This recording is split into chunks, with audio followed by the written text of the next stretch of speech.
Ladies and gentlemen, I request very humbly the man whose voice echoed across the parliament, across the nation, the former Vice President of India and Padma Vibhushan, the son of the Telugu soil, Shri M. Venkaiah Naidu Garu. A hearty welcome to you, sir, and we request you to say a few words to encourage all our runners here this morning.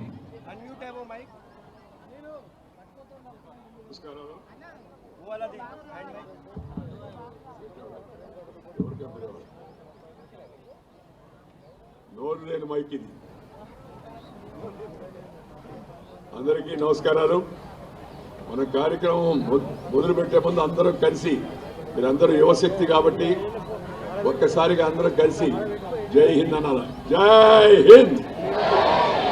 Sound సరిగా లేదు. జై Hind. Tank బండి దాటి అవతల పక్క వెళ్ళాలి. జై Hind. Very good, సంతోషం. యువతకు అందరికీ నా శుభాశీస్సులు. ఖేలో ఇండియా, ఫిట్ ఇండియా స్ఫూర్తితో యువ భారత్ రన్ నిర్వహించడం చాలా సంతోషం.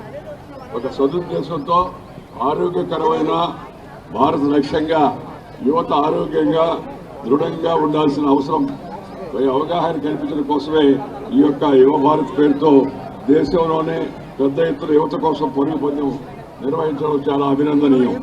ఆరోగ్యమే మహాభాగ్యం అని మన పెద్దలు చెప్పేవాళ్ళు. ఇది అక్షరాల నిజం. ఆరోగ్యానికి మించిన సంపద మరొకటి లేదు. దేశం అంటే మట్టి కాదు, దేశం అంటే మనుషులు అని చెప్పి గురజాడ అప్పారావు గారు చెప్పారు. ఆ మనుషులు శక్తివంతంగా ఉండాలి. దేశం సర్వశక్తి కావాలంటే ముందుగా దేశ యువత, దేశ ప్రజలు ఆరోగ్యంగా ఉండాల్సిన అవసరం ఎంతో ఉంది. అందుకే యువత కేవలం చదువులపైనే కాకుండా చదువుపైన శ్రద్ధ పెట్టండి. చదువుతో పాటు శారీరక వ్యాయామం పైన దృష్టి పెట్టాలి. If you're physically fit you'll be mental alert. Try to understand this. అలాగే అది యోగా కావచ్చు, నడక కావచ్చు, జాగింగ్ కావచ్చు, ఆటలు కావచ్చు, ప్రతిరోజు శారీరక వ్యాయామం చాలా అవసరం. దీన్ని దైనందిన జీవితంలో భాగంగా చేసుకోవాలి. Try to understand this. అలాగే అది యోగా కావచ్చు, నడక కావచ్చు, జాగింగ్ కావచ్చు, ఆటలు కావచ్చు, ప్రతిరోజు శారీరక వ్యాయామం చాలా అవసరం. దీన్ని దైనందిన జీవితంలో భాగంగా చేసుకోవాలి. మన ఎవరో ఒక అబ్బాయి చెప్పాడు, సార్ యోగా అంటే మంచిదే కానీ యోగా అంటే సూర్య నమస్కారం అన్నాడు. నీకు సూర్య నమస్కారం చేయడం ఇబ్బందిగా ఉంటే చంద్ర నమస్కారం చేయరా బాబు అని చెప్పాను నేను. సూర్య నమస్కారం చంద్ర నమస్కారం తేడా లేదు. దాంతోపాటు ఆ అబ్బాయి అన్నాడు, సార్ ఇది మోడీ అని చెప్పి అంటే అన్నాను, యోగా ఇది not for body, this is for your body, understand this. అందుకని ప్రతి ఒక్కరు కూడా తమ శరీరాన్ని దృఢంగా ఉంచుకునే ప్రయత్నం చేయాలా. దృఢమైన యువత దేశానికి మంచి భవిత. శక్తివంతమైన యొక్క చురుకైన, కరుకైన, మెరుగైన యువత మన యొక్క వికసిత భారతం అయితే ప్రధానమంత్రి గారు పిలిపించారో దానికి మీరందరూ వెన్నెముకగా నిలబడాలని చెప్పని నేను కోరుతూ ఉన్నాను. ప్రపంచంలోనే అత్యధిక యువశక్తి, ప్రపంచంలోనే యువశక్తి కలిగిన దేశం మన భారతదేశం అని చెప్పి మనం గర్వంగా చెప్పుకోవచ్చు. ఈ యువశక్తికి శారీరకంగా, మానసికంగా దృఢమైన ఆ శక్తి వచ్చి ఇందాక చెప్పినట్టుగా వికసిత భారతం సాకారం చేసుకోగలం. ఆరోగ్య భారత్ మాత్రమే శక్తివంతమైన అభివృద్ధి చెందిన మార్గాన్ని నిర్మించగలదు. అందుకని ఆరోగ్యంపై దృష్టి పెట్టండి. దయచేసి ఉదయాన్నే 6 గంటలకు సూర్యోదయంతో పాటు లేయండి.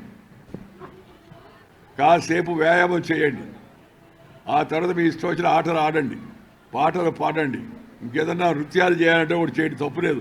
శరీరానికి శ్రమ కలిగించే ఏ కార్యక్రమం అయినా కూడా చాలా మంచిది, ఆరోగ్యానికి మంచిది.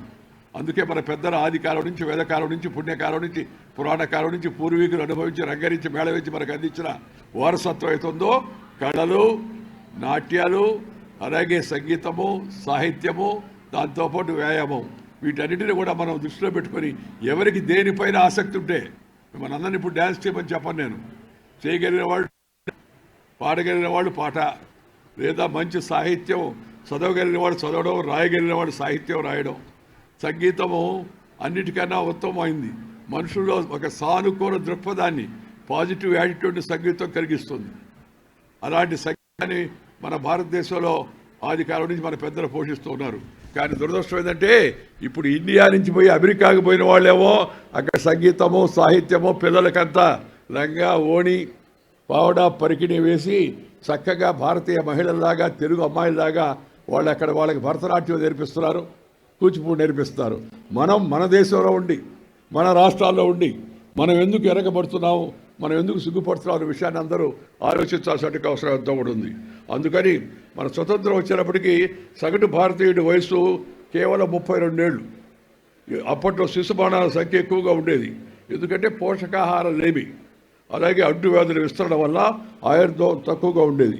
నేడు సగటు ఆయుర్దాయం భారతదేశం యొక్క సగటు ఆయుర్దాయం అవుతుందో 70 సంవత్సరాలు. 70 సంవత్సరాలు. అందుకని ఈ పెరిగిన ఈ సంవత్సరాలకు మనం అనారోగ్యంతో గడపకూడదు. ఈ యొక్క ICMR Indian council for medical నివేదిక ప్రకారం భారతదేశంలో మొత్తం వ్యాధి భారానికి డిసీజ్ బర్డన్కి 56.46% మంది అనారోగ్యకరమైన పరిస్థితులు ఉన్నారు. దానికి కారణం ఆహారపు అలవాట్లే. అందుకని మీ మనందరినీ నేను కోరేది ఏంటంటే దయచేసి 1 వ్యాయామం చేయండి, 2 మంచి భోజనం చేయండి. మంచి భోజనం చేయండి, మంచిదంటే పౌష్టికరమైన భోజనం చేయండి. మిల్లెట్స్ అలాగే ఏదైతే మనకు మంచి శక్తిని ఇస్తాయో, మరీ పాలిష్డ్ తెల్లంగా మళ్ళీ